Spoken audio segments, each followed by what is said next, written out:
Hello all big pass 73வது நாள். 73வது நாள் வந்து சும்மா ரணகளமா இருந்தது பிக் பாஸ் வீடுன்னு சொல்லலாம். இந்த எபிசோட்ல மெயினான விஷயம் பார்த்தீங்கன்னா, கேப்டன்சி டாஸ்க், டைம் கோடுக்கான டாஸ்க் தான். பளிச்சுன்னு இருந்த பிக் பாஸ் ஹவுஸ வந்து பெயிண்ட்ட ஊத்தி நாசம் பண்ணிட்டாங்க அந்த வீடையே. அந்த மாரி ஆயிடுச்சு. இந்த டாஸ்க் பார்க்கும்போது பிக் பாஸ் ஹவுஸ்மேட்ஸ்க்கு குடுத்த டாஸ்க் மாரி தெரியல. ஹவுஸ்மேட்ஸ் வந்து பிக் பாஸ் வச்சு செஞ்சுட்டாங்க. அந்த மாரி தான் இருந்தது இந்த டாஸ்க் பார்க்கும்போது. சரி மக்களே, இப்போ எபிசோடுக்கு போலாம். 72வது நாளோட கன்டினியூஷன்ல தான் வந்து இந்த எபிசோட் ஸ்டார்ட் ஆவுது.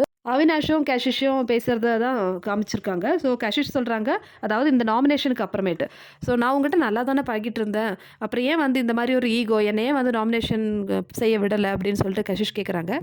அதெல்லாம் இல்ல. நீ வந்து ஓவர் ஸ்மார்ட்டு. நான் அப்புறமா உனக்கு எக்ஸ்ப்ளைன் பண்றேன்னு சொல்றாங்க. அதுக்கடையில ரஜித்தும், ஷில்பாவும் வந்துட்டு 2 பேரும் பேசுறாங்க. ரஜித் ஷில்பா கிட்ட சொல்றாங்க, "நான் வந்து யாரையும் ஹர்ட் பண்ணணும்னு சொல்லிட்டுலாம் விளையாடல. ஸோ நம்ம 2 பேரும் உட்காந்து பேசலாம்னு" சொல்லிட்டு இவங்க கொஞ்சம் ஒரு சுமூகமா போறாங்க. அடுத்தது யாமினி, ஸ்ருதிகா கான்வர்சேஷன். அதாவது நாமினேஷனுக்கு அப்புறமேட்டு யார் யார நாமினேட் பண்ணாங்களோ, அவங்க எல்லாருமே தான் வந்து இப்ப பேசிட்டு இருக்காங்க. ஸ்ருதிகா யாமினி கிட்ட சொல்றாங்க, "நீ வந்து எப்பவுமே வந்து நடிச்சிட்டு இருக்க. ஒவ்வொரு சிச்சுவேஷன்ல ஒவ்வொரு மாரி நடிக்கிற. சில டைம் நல்லா பேசுற, சில டைம் வந்து கத்திட்டு இருக்க. உன்னோட கேரக்டர் என்னன்னே புரிய மாட்டேங்குதுன்னு" சொல்லிட்டு. இதுக்கு யாமினி குடுத்த பதில் என்ன தெரியுமா? "நீ வந்து எப்ப பார்த்தாலும் என்ன டார்கெட் பண்ணிட்டு இருக்க. எதுக்கு என்ன டார்கெட் பண்ற? நீ வந்து ஜெலஸா இருக்க." அட பாவி! யாமினிய பார்த்து ஸ்ருதிகா ஜெலஸா இருக்காங்களாம். கேட்டுக்கங்க. அடுத்த சீனு கரண் ஈடன் வந்து கார்டன்ல பேசிட்டு இருக்காங்க. இந்த கரணுக்கும் ஈடனுக்கும் சின்னதா பேச்சுவார்த்தை இருந்தது இல்லையா? யாமினியோட வொர்க் வந்து ஈடன் எடுத்து செஞ்சுட்டு இருந்தாங்க. "நீ எதுக்கு என்ன கேள்வி கேட்டேன்னு" சொல்லிட்டு ஒரு பிரச்சனை. அந்த பிரச்சனைய பத்தி தான் வந்து ஈடன் பேசிட்டு இருக்காங்க. கரண் அதுக்கு, "நான் சிம்பிளா ஒரு கொஸ்டின் கேட்டேன். இது அவளோட வேலை தானே. நீ எதுக்கு செய்யற? நீ அதுக்கு ப்ரொவோக் ஆனது நான் என்ன பண்ண முடியும்?" அடுத்தது விவின், ஸ்ருதிகா பேச்சுவார்த்தை. நான் வந்து ஷில்பாவ நாமினேட் பண்ணேன். விவின். ஓகே. அதுக்கு நீ எதுக்கு என்ன நாமினேட் பண்ற? எனக்கு புரியல. உனக்கு இதில என்ன பிரச்சனை? எனக்கும் ஷில்பாக்கும் தான் பிரச்சனை. நீ அந்த ரீசன் சொல்லிட்டு உன்னோட நாமினேஷன் எதுக்கு என்கிட்ட சொன்னன்னு சொல்லிட்டு விவின் வந்து ஆக்சுவலி இது ஒரு பாயிண்ட் தான். இந்த பாயிண்ட் வெளிய இருந்தா வேலிட் தான். ஆனா இது பிக் பாஸ் வீடுனால வந்து வேலிட் கிடையாது. ஏன்னா இங்க யாரோட பிரச்சனைய சொல்லி வேணாலும் நாமினேட் பண்ணலாம். அதுதான் வந்து பிக் பாஸ். இதுக்கு வந்து லாஜிக் நம்ம பார்க்க முடியாது. விவின் கேட்ட கொஸ்டின்ல பாயிண்ட் இருந்ததுன்னா, ஸ்ருதிகா செஞ்சதுலயும் வந்து ஒரு பாயிண்ட் இருக்கு. அது அவங்களோட கேம் பிளானா இருக்கலாம்.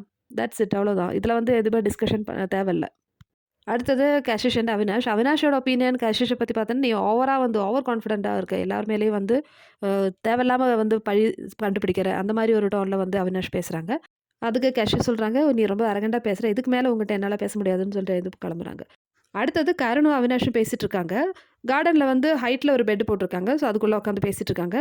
சாரா விவின் கிட்ட வந்து காமிக்கிறாங்க, "பாரு அவங்க எப்படி பேசுறாங்கன்னு" சொல்லிட்டு. கரண் என்ன பேசுறாங்கன்னா, அவினாஷோட பெர்ஃபார்மன்ஸ் தான் சொல்றாங்க. இந்த வாரம் வந்து நீ சூப்பரா வந்து பெர்ஃபார்ம் பண்ண. நல்லா பண்ற அப்படின்னு சொல்லிட்டு அவினாஷ் வந்து கன்கிராட்ஸ் பண்றாங்க. லாஸ்ட் வீக் நாமினேஷன்ல அவினாஷ் விவின நாமினேட் பண்ணாங்க இல்லையா? அத பத்தி தான் பேசிட்டு இருக்காங்க.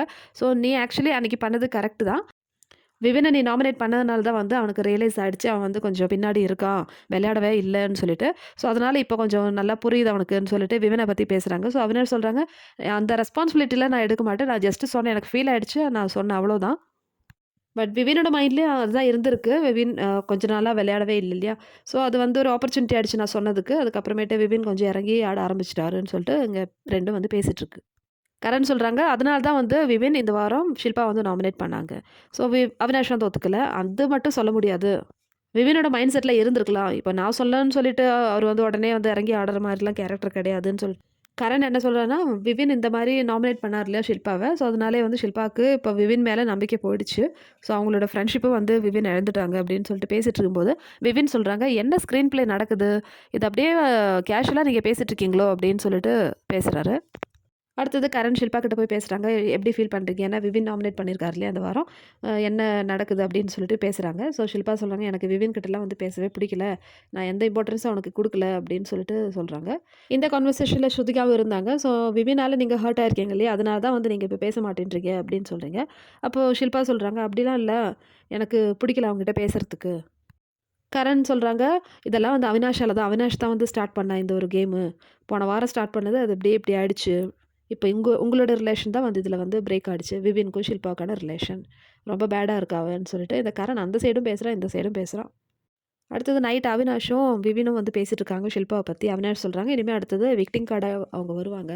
ஏன்னா இவ்வளோ நாளா நல்ல ஒரு ரிலேஷன். நான் சொன்னதுனால அப்படியே வந்து கட் ஆயிடுச்சு. நீ நாமினேட் பண்ணிட்ட. இனிமே வந்து இந்த மாரி கேம் தான் வந்து ஷில்பா ஆட போறாங்கன்னு." அதுக்கு விவின் சொல்றாங்க, "நீ எனக்கு ஷில்பாவ பத்தி கரெக்ட்டான ஒரு கிளாரிட்டி குடுத்துட்ட. அந்த ரிலேஷன நான் வந்து கட் பண்ணிட்டேன். அவ்வளோதான். இதெல்லாம் பெரிய ஒரு விஷயமே இல்லன்னு" சொல்லிட்டு விவின் அங்க சொல்றாங்க. இந்த நைட் டைம்ல இருக்கிற காசிப் இருக்கே, ஒவ்வொருத்தரும் ஒவ்வொரு டீமும் வந்து சொல்லினே இருப்பாங்க. இப்போ ஈடென் பெட்ல என்ன நடக்குதுன்னு பார்க்கலாம். ஈடென், கஷிஷ், யாமினிலாம் வந்து உட்காந்து பேசிட்டு இருக்காங்க. இந்த ஈஷாவும், அவினாஷும் நம்ம முன்னாடி தான் வந்து ஃப்ரெண்டு அப்படிலாம் வந்து நடிக்கிறாங்க. ஆனா நைட் ஃபுல்லாவே வந்து அவங்க சண்டை போட்டுன்னு தான் இருக்காங்க அவங்க பெட்லன்னு சொல்லிட்டு. அடுத்தது நம்ம ஸ்ருதிகா, சிம்கிட்டே, கரண்கிட்டே எல்லாம் சொல்றாங்க. ஸோ இந்த ரஜித் வந்து எப்படின்னா, இந்த 4 பேர வச்சிருக்காங்க இல்லையா? சாரா, கஷிஷ், யாமினி, ஈடென். ஸோ அவங்கள வந்து யூஸ் பண்றான். சும்மா ஒரு நம்பர் கேம்க்காக யூஸ் பண்றான். ரஜித்தோட கேரக்டர் எப்படின்னா, அவன்கிட்ட கொஞ்சம் பாசமா, நல்ல விதமா பேசினவன். அவ்வளோதான். ரஜித்த வந்து நம்ம கையில வச்சுக்கலாம். அதுதான் ரஜித்தோட கேரக்டர். ஸோ இந்த 4 பேர் வந்து ரஜித்த யூஸ் பண்றாங்க. அது வந்து இந்த ரஜித்துக்கு தெரிய மாட்டேங்குதுன்னு சொல்லிட்டு, ரஜித்தோட கேம பத்தி அங்க பேசிட்டு இருக்காங்க. அடுத்தது 73வது நாள் கரண் எழுந்து அவரோட பிரேக்ஃபாஸ்ட் சாப்பிடுறாரு. ஸோ கிச்சன்ல வந்து அவினாஷும், ஷில்பாவும் பேசிட்டு இருக்காங்க. விபின் வந்து உங்கள நாமினேட் பண்ணார்ல. ஸோ பேடா வந்து ஃபீல் பண்றீங்களா என்னன்னு சொல்லிட்டு. ஸோ ஷில்பா சொல்றாங்க, "நான் நாமினேட் பண்ணது ஒத்துக்க மாட்டேன். ஆனா எனக்கு தெரியும் இதெல்லாம் எங்கேருந்து வருதுன்னு" சொல்லிட்டு. அவினாஷ் தான் வந்து இன்டைரக்ட்டா மீன் பண்றாங்க. "சரி அப்ப நீங்க விபின் கிட்ட உட்காந்து பேச வேண்டியது தானேன்னு" சொல்லிட்டு அவினாஷ் கேட்கும்போது, "நான் எதுக்கு உட்காந்து பேசணும்? அவ வந்து என்ன மேனிபுலேட்டிவ்ன்னு சொல்லி தானே நாமினேட் பண்ணா. ஸோ ஓகே நான் என்ன வேணாலும் பண்ணுவேன். பார்க்கலாம்" அப்படின்னு சொல்லிட்டு ஷில்பாவும் சொல்றாங்க. அடுத்தது ஈடின். ஐயோ! இந்த கோசிப் கேங்க்கு வேற வேலையே இல்லையா? அந்த மாரி தோணிடுச்சு. ஸோ ஈடின் அவங்க கேங் கிட்ட சொல்லிட்டு இருக்காங்க, 7 வாரம் ஆயிடுச்சு. ஈஷா வந்து நாமினேஷன்லேருந்து சேஃபா தப்பிச்சுட்டு வரா. அவ ரொம்ப சேஃபா வந்து கேம் ப்ளே பண்றா. ஸோ அதனால தான் வந்து அவினாஷையும், விவினையும் வச்சிருக்காங்க. அடுத்த கான்வர்சேஷன் பார்த்தீங்கன்னா, ஷில்பா, சிம். ஷில்பா வந்து சிம் கிட்ட கேட்குறாங்க, என்ன ஃபீலிங் ஓடிட்டுருக்கு உங்க 2 பேருக்குள்ள? கரண், சிம்க்குள்ள. ஓகே. நீங்க 2 பேரும் க்ரோன் அப் தானே. ஸோ உங்களுக்கே வந்து டிசிஷன் எடுக்க முடியாதா? அப்படின்னு சொல்லிட்டு கேட்குறாங்க. சும் சொல்றாங்க, "இன்னும் 35 நாள் தானே இருக்கு. ஸோ அதுவரைக்கும் நாங்க வந்து நல்லா பழகிக்கிறோம். ஸோ அதுக்கப்புறம் பார்த்துக்கலாம்." அப்படின்னு சொல்லிட்டு அந்த மாரி பேசுறாங்க. கரண வந்து ஓவரா காம்ப்ளிகேட் பண்ண விரும்பல நானுன்னு சொல்லிட்டு சும் வந்து சொல்றாங்க. ஸோ ஷில்பாக்கு வந்து இங்க சால்வ் பண்ணணும். நீங்க இதுக்குள்ள இருக்கும்போதே வந்து உங்களோட ரிலேஷன் வந்து கிளாரிஃபை பண்ணுங்கன்னு சொல்லிட்டு. ஆனா சும் அதுக்கு ரெடியா இல்ல. நெக்ஸ்ட்டு ஷில்பா, சிம்கிட்டயும், கரண்கிட்டயும், ஸ்ருதிகா கிட்டலாம் பேசிட்டு இருக்காங்க. ஸோ அவினாஷ் வந்து கேட்டான், "ஏன் வந்து விவின் கிட்ட பேசுறது இல்லன்னு?" சொல்லிட்டு. "எனக்கு இப்ப பேச வேண்டான்னு சொல்லிட்டு நானும் சொல்லிட்டேன்." அப்ப சிம் சொல்றாங்க, "நீ இப்போ வந்து ரொம்ப ரிலீஃபா ஃபீல் பண்ணுவல்ல. ஏன்னா விவின், கரண் அந்த மாரி போயிட்டு இருந்தது. ஸோ 70 நாள் கழிச்சு இந்த ஃப்ரெண்ட்ஷிப்ல வந்து இப்போ பெருசா ஒரு கேப் வந்திருக்கு. இந்த 70 நாளுக்கு அப்புறமேட்டு தான் வந்து விவின்க்கு நான் மேனிபுலேட் பண்ணேன்னு சொல்லிட்டு புரியுதா? ஸோ அது வந்து அவன் நம்பிருவானா?" அப்படின்னு சொல்லிட்டு ஷில்பா அவங்களோட ஃபீலிங்ஸ சொல்லிட்டு இருக்காங்க. இங்க ஈஷாவும், அவினாஷும் சேர்ந்து தான் வந்து விவின ஏமாத்திட்டு இருக்காங்க. அது புரிய மாட்டேன்து. ஸோ இவங்கள 2 பேரோட பிரையாரிட்டி வந்து ஈஷா, அவினாஷ்க்கு, அவினாஷ், ஈஷாக்கு. இதில வந்து 3டா தான் வந்து விவின் வரான். அது இவனுக்கு புரிய மாட்டேன்துன்னு சொல்லிட்டு பேசுறாங்க. இவ்வளோ நாளா விவின் வந்து ரொம்ப பவரா இருந்தான். ஸோ நான் அந்த சைட்ல இருந்த டைம்ல. இப்போ கரண் தான் வந்து எனக்கு தெரிஞ்சு ரொம்ப ஸ்ட்ராங்கா இருக்கான். அடுத்தது ஸ்ருதிக்கு அவினாஷ் ஓட்டிட்டு இருக்காங்க. ஸோ அட்லீஸ்ட் வந்து தனியா விளையாடு அவினாஷ். எதுக்கு நீ வந்து குரூப்பா விளையாடுற? நாங்க இண்டிபெண்டன்ட்டா தான் விளையாடுறோம் மேடம்னு சொல்லிட்டு விவின் வந்து அங்கேருந்து சொல்றாங்க. அதுக்கு ஸ்ருதிகாவும் திருப்பி கலாய்க்கிறாங்க. யார் சொன்னாங்க? நீங்க தான் அதாவது விவின் தான் வந்து அந்த குரூப்லயே வந்து மினிஸ்டர். ஸோ, அதுக்கப்புறமேட்டு தான் வந்து மத்தவங்க வருவாங்க. அந்த குரூப்ல ஃபர்ஸ்ட்டு விவின் ஒரு நேம் சொல்லுவாராம். அதுக்கேத்த மாதிரி மத்தவங்களும் வந்து தலையாட்டுவாங்க. ஸோ, இதுதான் அங்க நடக்குதுன்னு சொல்லிட்டு ஸ்ருதிகா அவங்களோட கேம் ஸ்ட்ராட்டஜி வந்து சொல்றாங்க. ஈஷா சொல்றாங்க, "நீ ரொம்ப ஓவரா பேசுற. எங்களோட பாயிண்ட்ஸ்லாம் நீ ஓவரா பேசுற" அப்படின்னு சொல்லிட்டு. அடுத்தது பிக் பாஸ் வந்து ஸ்ருதிகாவ சொல்றாங்க. "ஸ்ருதிகா ரொம்ப கன்ஃப்யூஸா இருக்கியா? எனக்கு புரிஞ்சுச்சு. நீ இந்த வீட்லயே வந்து ரொம்ப கன்ஃப்யூஸா இருக்கிறது நீ தான்னு" சொல்லிட்டு. இந்த கேம் வந்து ரொம்ப டஃப்பாவே போயிட்டுருக்கு. அதுக்கேத்த மாதிரி கன்ஃப்யூஷனும் ஜாஸ்தியா தான் இருக்கும். ஸோ எல்லாரும் இப்போ லிவிங் ரூமுக்கு வாங்க டாஸ்க் இருக்குன்னு சொல்லிட்டு எல்லாரையும் கூப்பிடுறாங்க. அவினாஷ் கிட்ட சொல்றாங்க, டைம் கோடுக்கான டைம் முடிஞ்சிருச்சு. ஸோ இனிமே புது டைம் கோட் நம்ம வந்து செலக்ட் பண்ணலாம். அப்ப ஸ்ருதிகா திருப்பியும் சும்மா இருக்கல. பிக் பாஸ் கிட்ட சொல்றாங்க, இந்த வீட்லயே வந்து மோஸ்ட் கன்ஃப்யூசிங் பெர்சன் வந்து விபின் தான். பிக் பாஸோட ரியல் கேரக்டர் அதாவது பிக் பாஸ் யாருக்கு சப்போர்ட் பண்றாங்கன்னு சொல்லிட்டு, இப்போ கேவலமான ஒரு விஷயம் பண்ணுவாங்க பிக் பாஸ் இந்த இடத்துல. எல்லாரும் வந்து லிவிங் ரூம்ல உட்காந்துருக்காங்க. ஸோ பிக் பாஸ் ஸ்ருதிகா கிட்ட சொல்றாங்க, விபின் ஒருத்தர நாமினேட் பண்ணிட்டாங்க. அதாவது ஷில்பாவ நாமினேட் பண்ணிட்டாங்க. ஷில்பாக்கே ப்ராப்ளம் இல்லையா? அப்புறம் நீ எதுக்கு இது கொஸ்டின் கேட்குற? உனக்கு என்ன பிரச்சனை இதுலன்னு சொல்லிட்டு. விவின்க்கு எப்படி சப்போர்ட் பண்ணாங்க பாருங்க பிக் பாஸ். ஸோ இது கேட்ட உடனே விவின் ஆமா எக்ஸாக்ட்லி கரெக்ட்டா கேளுங்க பிக் பாஸ்ன்னு சொல்லிட்டு. சரி இப்போ டைம் கோடு டாஸ்க் நான் சொல்றேன்னு சொல்லிட்டு பிக் பாஸ் டாஸ்க் சொல்றாரு. கார்டன்ல 2 பெரிய கேன்வாஸ் வச்சிருக்கு. ஸோ இதில அவினாஷ் தான் வந்து ஜட்ஜா இருப்பாரு. ஸோ அவினாஷோட பிக்சர் வரையணும். யார் நல்லா ட்ரா பண்றாங்களோ, அவங்க வந்து இந்த வாரத்துக்கான டைம் கோடு டாஸ்க்ல செலக்ட் ஆயிருவாங்க. ஸோ இதில வந்து 2 டீமா வரணும். ஸோ 2 டீமா வரதுக்கு யாருக்குமே பிடிக்கல. ஏன்னா, இங்க ஆக மொத்தத்தில ஒரு 3 டீம் இருக்கு இல்லையா? விவின், ரஜித் அண்ட் கரண். இதில ரஜித் சொல்றாரு, நான் வந்து தனியா விளையாடுறேன். ஸோ இந்த 4 கேர்ள்ஸ் இருக்காங்க இல்லையா? கஷிஷ், ஈடின், சாரா. யாமினி. ஸோ இவங்கலாம் வந்து இன்னொரு டீமா இருக்காங்களா? ஆக மொத்தத்தில நெறைய டீம் ஆயிடுச்சு. ஸோ பிக் பாஸ் சொல்றாரு, "அப்படிலாம் இல்ல 2டே 2 டீம் தான் இருக்கணும். யாரெல்லாம் இப்ப 2டே 2 டீம்ன்னு சொல்லும்போது டிசைட் பண்ண முடியல." சார்ஜ் சொல்றாங்க, "நானும் தனியா இருக்கேன்னு" சொல்லிட்டு. சரி அப்ப நானே வந்து டிசைட் பண்றேன்னு சொல்லிட்டு பிக் பாஸ் டிசைட் பண்றாரு. ஸோ 2 டீம்ல team A and team B. Team ஏல யாரெல்லாம் இருக்காங்கன்னு பார்த்தீங்கன்னா, கரண், ஸ்ருதிகா, சும், ஷில்பா, திக்விஜய், ஸோ இவங்க கூட ஈஷா, விவின். ஸோ இவங்க பேரா 7 பேரா? ஸோ அடுத்தது டீம் பி. ஸோ டீம் பில வந்து ரஜித், அதே மாதிரி யாமினி, கேஷிஷ், ஈடின், சாரா, ஸோ சாஹத். ஸோ இவங்கலாம் வந்து டீம் பி. ஸோ இதில வந்து அவினாஷ் வந்து ஜட்ஜ். கார்டனில வந்து பெயிண்டிங் ஸ்டார்ட் பண்ணிட்டாங்க. சாரா ஒரு நல்ல பெயிண்டர் போல. அவங்க வந்து அவினாஷோட பிக்சர் வந்து லேயர்ட் அப்படியே வரைஞ்சிட்டே இருந்தாங்க. கரண் டீம் வந்து பார்த்துன்னே இருக்காங்க சாராவோட ட்ராயிங். ஸோ இது உடனே கரண் தான் வந்து ஸ்டார்ட் பண்ணாரு. ஃபர்ஸ்ட்டு பெயிண்ட் எடுத்து சாரா தலையில ஊத்தி, அதுக்கப்புறம் சாரா திருப்பி இங்க ஊத்தி, இது பார்த்த விவின் பெயிண்ட் டப்பா எடுத்து சாரா டீம் மேல ஊத்திட்டாங்க. ஸோ சாரா வந்து பெயிண்டே எடுத்து அதாவது பவுடர் மாதிரி பெயிண்ட் இருக்கும். அத எடுத்து கரண் மண்டையில ஊத்திட்டாங்க. ஸோ கரண வந்து ஃபுல்லா கருப்பாக்கி வச்சுட்டாங்க. கர்ணோட இந்த நிலைமைய பார்க்கும்போது வடிவேலு சீன் தான் ஞாபகம் வருது. ஸோ வடிவேலு தலையில வந்து ஒரு பிளாக் பவுடர் வந்து கொட்டுவாங்கல்ல, ஸோ அதே மாரி ஆக்கி விட்டுட்டாங்க. இந்த மனுஷன் எப்படி தான் கிளீன் பண்ண போறாருன்னு தெரியல. ஸோ எல்லாருமே வந்து மாத்தி மாத்தி பெயிண்ட் அங்கேயும் இங்கேயும் கொட்டுறாங்க. ஸோ ஸ்விம்மிங் பூலே வந்து கலக்கி வச்சுட்டாங்க. ஸோ எல்லாமே வந்து பெயிண்டா முக்கிட்டாங்க. நடுவுல கரண் வந்து ரஜித்த தள்ளி விடுறாரு. ஆக்சுவலி அது ஸ்லிப் ஆனது தான் கரண் கையிலருந்து. ஸோ ரஜித் வந்து கோவம் வந்து மைக் அப்படியே கீழ போட்டு கரண வந்து அடிக்க வர்ற மாரி வராரு. எல்லாரும் வந்து தடுக்குறாங்க. ஸோ இன்னொரு இடத்துல பார்த்தீங்கன்னா, சாராவோட மேல வந்து பெயிண்ட் ஊத்துனாங்க இல்லையா? ஸோ அந்த டைம்ல சும் வந்து சாராவோட முடிய புடிச்சு இழுத்துட்டாங்க போல. இதுக்கு வந்து சும் கிட்ட போயிட்டு சண்டை போட்டுன்னு இருந்தாங்க சாரா. "நீ எப்படி அப்படி பண்ணலாம்? என்னோட முடியில வந்து ஃபுல்லா கலர் ஆயிடுச்சு" அப்படின்னு சொல்லிட்டு. ஸோ சும்மும் வந்து திருப்பி நல்லா சண்டை போடுறாங்க. இன்னொரு சைட்ல பார்த்தீங்கன்னா, ஈடனும், கரணும். ஸோ இதுங்க 2ம் வந்து மாத்தி மாத்தி தண்ணி எடுத்து மூஞ்சில ஊத்துதுங்க. நடுவுல சும்மும் வந்து சும் பிளஸ் சும் வெர்சஸ் ஈடன் ஆயிடுச்சு. ஸோ ஸ்விம்மிங் பூல்லேருந்து சும் தண்ணி எடுத்து ஈடன் ஃபேஸ்ல ஊத்துறாங்க. ஈடனும் வந்து சும் ஃபேஸ்ல ஊத்துறாங்க. நடுவுல கரண் போய் தடுக்க போறாங்க. என்னெல்லாம் நடக்குது பாருங்களேன். கேன்வாஸ்ல அவங்களுடைய பிக்சர் வரைய சொன்னா, இவங்க மாத்தி மாத்தி அவங்க மேலே வந்து எல்லா பெயிண்ட்டும் வந்து கொட்டிட்டு ரணகலம் பண்றாங்க. பிக் பாஸ் நடுவுல அனௌன்ஸ்மென்ட் குடுக்குறாங்க. நீங்க ஏதாவது பண்ணி தொலைங்க. ஆனா மைக்ல வந்து எதுவுமே டேமேஜ் பண்ணாதீங்கன்னு சொல்லிட்டு. கோவத்துல ரஜித் என்ன பண்றாரு, கரனோட கேன்வாஸ் வந்து போயிட்டு பின்னாடி போய் இடிச்சு, அது கொஞ்சம் உடைஞ்சிச்சு. ஸோ இது பார்த்த உடனே அவ்வளோதான். எல்லாரும் மாத்தி மாத்தி பெயிண்டிங்க ஸ்டாப் பண்ணிட்டு மீதி வேலைய ஆரம்பிச்சுட்டாங்க. எல்லாரும் மாத்தி மாத்தி பெயிண்ட் ஊத்துறது, கேன்வாஸ கிழிக்கிறது, தரையில வந்து தண்ணி கொட்டுறது, மூஞ்சில தண்ணி ஊத்துறது. ஆனா இந்த பிக் பாஸ்ல ஒரே ஒரு பாயிண்ட் மட்டும் கரெக்ட்டா தெரியுது. பிக் பாஸ் ஒரு டாஸ்க் சொன்னா, அதுல என்ன சொல்லல, அத மட்டும் தான் இவங்க செய்வாங்க. சொன்ன டாஸ்க் செய்ய மாட்டாங்க. சொல்லாததெல்லாம் வந்து செஞ்சுட்டு இருப்பாங்க. கடைசியில பிக் பாஸ்க்கே கோவம் வந்துருச்சு போல. ஸோ எல்லாரும் பிடிச்சு கத்தி விட்டாங்க.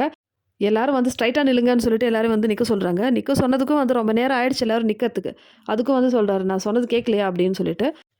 பிக் பாஸ் சொல்ல ஆரம்பிச்சுட்டாரு, "ஒரு டாஸ்க் குடுத்தா இப்படி தான் நீங்க நடந்துப்பீங்களா? இந்த மாரி தான் உங்ககிட்ட வந்து சொன்னேனா? உங்களுக்கு வந்து மெச்சூரிட்டியே இல்லையா?" பிக் பாஸோட மைண்ட் செட் எப்படி தெரியுமா இருக்கும்? இவ்ளோ வயசாயிடுச்சுல்ல, கழுத மாதிரி இவ்ளோ வயசாயிடுச்சு. எதுக்குமே வந்து புத்தியே கிடையாது. அந்த மாரி தான் வந்து அவர் யோசிச்சு சொல்றாரு. ஸோ மெச்சூரிட்டியே இல்லையா உங்களுக்கு? எவ்வளோ பெரியவங்க நீங்கலாம். ஒரு டாஸ்க் குடுத்தா, அது ஒழுங்கா பண்ணாம, அது எப்படிலாம் வந்து ஸ்பாயில் பண்றீங்கன்னு சொல்லிட்டு, நீங்க எப்பவுமே வந்து யோசிச்சுனே இருப்பீங்களான்னு சொல்லிட்டு, பிக் பாஸ் வந்து சரமாரியா வந்து நெறைய கொஸ்டின்ஸ் கேட்குறாங்க. ஸோ எல்லாரும் சாரி பிக் பாஸ் அப்படின்னு சொல்றாங்க. கடைசியில அந்த அந்த ஏரியா பார்க்கறதுக்கே என்னால முடியல. அட பாவிங்களா! இதெல்லாம் எப்புட்றா நீங்க கிளீன் பண்ண போறீங்க? எனக்கு அந்த மாரி தான் இருந்தது. இதுல வேற ஹவுஸ்மேட்ஸ் எல்லாருமே வந்து சூப்பர் ட்ரெஸ்லாம் போட்டு இருந்தாங்களா, எல்லாத்துலயும் வந்து பெயிண்ட் அடிச்சு விட்டாங்க. கடைசியில சாரா கவுச்சுட்டு உள்ள போறாங்க. உள்ள போயிட்டு அவங்களுடைய ஜாக்கெட் மேலலாம் பெயிண்ட்டு. அவங்க முடியலலாம் வந்து பச்சை கலரா ஆயிடுச்சு. ஸோ கரண திட்டின்னு இருக்காங்க. கரண் தானே ஸ்டார்ட் பண்ணா. நான் என்ன பண்ணேன்? நான் வந்து ட்ரா பண்ணிட்டு தானே இருந்தேன். இது அவனோட தப்பு தானேன்னு சொல்லிட்டு அங்க புலம்புறாங்க. வெளிய வந்து கத்துறாங்க. ஸோ பட் கரனோட ஃபேஸ் பார்த்து சாரா எப்படி சிரிக்காம பேசுனாங்கன்னே புரியல. ஏன்னா கரனோட ஃபேஸ் பார்க்கும்போது நம்மளுக்கே வந்து செம்ம காமெடியா இருந்தது. ஏன்னா ஃபுல்லா வந்து பெயிண்ட் டப்பால முக்கி எடுத்த மாதிரி இருந்தது. எனக்கு வடிவேல் காமெடி தாங்க. வடிவேல் தான் எக்ஸாக்ட்லி வடிவேல் மாரி தான் கரன கம்பேர் பண்ண முடிஞ்சது. ஸோ கரண் உள்ள போய் சாரி கேட்குறாங்கங்க. "சாரி சாரா நான் வந்து தெரியாம செஞ்சுட்டேன்." ஸோ சாரா செம்ம கோவத்துல திட்டுறாங்க. கரண் எல்லாமே வாங்கிக்கிறான். கரண் செஞ்சது கண்டிப்பா தப்பு தானே. ஏன்னா கரண் தானே ஸ்டார்ட் பண்ணா. இதுக்கு நடுவுல ஈடன் ஷிம் ஒரு பெரிய சண்டை போயிட்டு இருந்தது. நான் ஆல்ரெடி சொல்லிட்டேன். ஸோ 2 பேரும் வந்து பக்கெட் எடுத்து தண்ணி அங்கேயும் இங்கேயும் வந்து ஊத்திட்டு இருந்தாங்க. ஸோ இதெல்லாம் பார்த்துட்டு அவினாஷ் என்ன பண்ணிட்டு இருந்தான்னு சொல்லிட்டு பார்த்தா, அவினாஷ் வந்து அங்க பெரிய ஒரு திராட்சை எடுத்துன்னு அங்க சோஃபால உட்காந்து அழகா சாப்பிட்டுட்டு இருக்காரு. ஸோ பிக் பாஸ் சொன்னாரு அவினாஷ் கிட்ட, "சரி நீங்க போயிட்டு யார் வந்து வரைச்சிருக்காங்க? யார் வந்து இந்த ட்ராயிங் கம்ப்ளீட் பண்ணாங்கன்னு" சொல்லிட்டு. ட்ராயிங் மட்டுமா அங்க கம்ப்ளீட் பண்ணாங்க. அங்க வீடே வந்து ரணகளமாக்கி வச்சிருக்காங்க. ஸோ அவினாஷ் பார்க்கும்போது கரணோட கேன்வாஸ் இருக்கு இல்லையா? அது கீழ விழுந்திருக்கு. அது உடைஞ்சிருக்கு கொஞ்சம். ஏன்னா ரஜித் போய் இடிச்சிருக்காரு. ஸோ இந்த ஒரு ரீசன் போதும். அதனாலே வந்து என்ன பண்ணிட்டாங்க, ரஜித்தோட டீம் வந்து டிஸ்குவாலிஃபை. ஏன்னா கரண் டீமோட கேன்வாஸ உடைச்சிருக்காங்க. டாஸ்க்ல வந்து இது மாரி பண்ணக்கூடாது. இந்த பேசிஸில் நான் வந்து வின்னராக கரண் டீமை வந்து நம்ம ஸ்ருதிகா டீமை வந்து அனௌன்ஸ் பண்ணுறேன்னு சொல்லிட்டாங்க. ஸோ இதுக்கு வந்து யாமினிலாம் ஒத்துக்கவே இல்ல. இந்த பிரச்சனை ஸ்டார்ட் பண்ணதே கரண் தான். கரனால் தான் இவ்வளோ பிரச்சனை ஆயிடுச்சுன்னு சொல்லிட்டு சொல்கிறாங்க. அவினாஷ் என்ன சொல்கிறாங்கன்னா, கடைசியில என்ன ரிசல்ட் அதுதான் வந்து என்னால் சொல்ல முடியும். ஸோ கேன்வாஸ் உடைச்சான் ரஜித். அந்த ஒரு ரீசனுக்காகவே வந்து நீங்கள் தோத்துட்டீங்க. ஸோ ஈடின் வந்து ஸ்ருதிகா கிட்ட எக்ஸ்பிளைன் பண்ணிட்டு இருக்காங்க அங்கே என்ன நடந்ததுன்னு சொல்லிட்டு சும்கிட்டே வந்து சொல்லி புரிய வைக்கிறாங்க. கரனால தானே ஸ்டார்ட் ஆயிடுச்சு. அப்புறம் எதுக்கு இந்த சண்டையே வந்து கரண் தான் ஸ்டார்ட் பண்ணி வச்சாரு. ஸோ எல்லாரும் சேர்ந்து வந்து அந்த கார்டன் ஏரியா ஃபுல்லாக வந்து க்ளீன் பண்ணிகிட்ருக்காங்க. பாத்ரூம் சைடில் பார்த்தீங்கன்னா, சாரா வந்து இன்னும் புலம்பிட்டே தான் இருக்காங்க ஸ்ருதிகா கிட்ட. அவன் எப்படி பண்ணலாம்? சிம்மு வந்து என்ன அட்டாக் பண்ணா, அதே மாதிரி கரணும் அட்டாக் பண்ணா, ஏன் அப்படின்னு சொல்லிட்டு அங்கே நடந்த விஷயத்த பற்றி தான் வந்து டிஸ்கஸ் பண்ணிகிட்ருக்காங்க. ஸ்ருதிகா சொல்கிறாங்க, ஆமாம் தப்பு தான், செஞ்சது தப்பு தான், நான் வந்து உன்னை சப்போர்ட் பண்ணுறேன் அப்படின்னு சொல்லிட்டு சாரா கிட்ட பேசிகிட்டு இருக்காங்க. ஸோ ஷில்பாவும் அதான் சொல்கிறாங்க, கரண் செஞ்சது தப்பு தான். ஸோ கரண் கேஷுவலாக உள்ள வராரு. ஸோ அதான் தெரியாமல் பண்ணிட்டேன் விடு, அதான் முடிஞ்சிச்சுல அப்படின்னு சொல்லிட்டு கரண் கேஷுவலாக எடுத்துருக்காரு. ஆனால் சாரா விடலை. சாரா வந்து கிச்சனில் போயிட்டு இந்த கேஸோட பர்னர்லாம் வந்து எடுத்து வெளியே வச்சுட்டாங்க. இனிமேல் வந்து எப்படி குக் பண்ணுங்கன்னு பார்க்கலாம்னு சொல்லிட்டு. கார்டனில் ஈடின், விவின் அவங்கலாம் வந்து பேசிகிட்டு இருக்காங்க. ரஜித்துக்கு வந்து என்ன பேசுறதுனே புரியல. இது என்னடா இது டாஸ்க்காக நடந்தது அந்த மாதிரி இருந்தது அவருக்கு. சாரா கேஸில் இருந்த அந்த பர்னர்லாம் கட்டி வச்சுட்டாங்களே, யாரும் சாப்பிட வேணாம்னு சொல்லிட்டு. ஸோ எல்லாரும் வந்து கேட்குறாங்க, சாரா நீ பண்ண அப்படின்னு சொல்லிட்டு. ஆமாம் நான் தான் அப்படி பண்ணேன். நான் யாருக்குமே சமைக்கவும் மாட்டேன், யாரும் சாப்பிடவும் தேவையில்ல அப்படின்னு சொல்லிட்டு கோச்சிட்டு உட்காடுறாங்க. வந்து சாரி கேட்குறாங்க சாரா கிட்ட முடிய பிடிச்சி இழுத்ததுக்கு. ஸோ அது தெரியாமல் நடந்துச்சு, அது அந்த ஃப்ளோவில் அப்படி ஆயிடுச்சுன்னு சொல்லிட்டு சாரா வந்து ஒத்துக்கல. ஸோ கடைசியில் எல்லாம் முடிஞ்ச பிறகு கரணும் வந்து சாரி கேட்குறாங்க, சாரி சாரான்னு சொல்லிட்டு. நீ வந்து அவ்வளோ பெரிய ஒரு ஆர்டிஸ்ட்டு, நீ நல்லா வரைவேன்னு எனக்கு தெரியும். சாரி என்னை மன்னிச்சுக்கோ. அந்த கேமோட ஹார்ட்டில் வந்து அப்படி பண்ணிட்டேன்னு சொல்லிட்டு கரணும் வந்து சாரி கேட்குறாங்க. அப்புறம் வந்து இன்னொரு செஷன் நடந்தது. ஒரு ஸ்டாண்டப் காமெடி. ஆக்சுவலி ஹார்பிக்கோட ப்ரமோஷன் தான். ஸோ ஒரு ஸ்டாண்டப் காமெடியன் வந்திருந்தாரு. ஹவுஸில் இருக்கிற எல்லாரையும் பிடிச்சி ஓட்டிகிட்டு இருந்தாங்க. ஸோ அந்த ஒரு டாஸ்க் போயிட்டு இருந்ததா, ஹார்பிக் ப்ரமோஷன் தான். ஸோ இதில் வந்து பெருசாக ஒன்றும் இல்லை. ஸோ இந்த டாஸ்க் முடிஞ்சு கரண் அதே மாதிரி ரஜித் எல்லாருமே வந்து சாராவை வந்து சியரப் பண்ணுறாங்க. சாரி சாரா மன்னிச்சுக்கோ அப்படின்லாம் சொல்லிட்டு சாராவை வந்து கன்வின்ஸ் பண்ணி சமைக்க வைக்கிறாங்க. இதோட இந்த எபிசோட் முடியுது. இருந்தாலும் பிக் பாஸ் வாயிலிருந்தே வந்து தெரியாமல் ஒரு வார்த்தை வந்துடுச்சு. பிக் பாஸ் எப்படி பச்சையாக சப்போர்ட் பண்ணுறாங்க பாருங்கள் விவின்க்கு. ஸோ நாமினேஷனில் யார் என்ன ரீசன் வேணாலும் சொல்லலாம். ஸோ ஸ்ருதிகா வந்து அவங்களோட ரீசன் சொன்னாங்க விவின்க்கு. இதுக்கு வந்து பிக் பாஸே வந்து சப்போர்ட் பண்ணுறாரு. அப்போ இந்த பிக் பாஸ் வந்து பயஸ்டாக தானே இருக்காங்க. ஸோ எப்படி பாருங்களேன், அவங்க ஆளுகளை விட்டு கொடுக்க மாட்டாங்க ஆக மொத்தத்தில். இதை பற்றி உங்களோட ஒப்பீனியன் சொல்லுங்கள் மக்களே. ஸோ ஆஸ் யூஷுவல் இந்த வீடியோ பிடிச்சிருந்தா சேனல் லைக் பண்ணுங்கள், ஷேர் பண்ணுங்கள், சப்ஸ்கிரைப் பண்ணுங்கள்.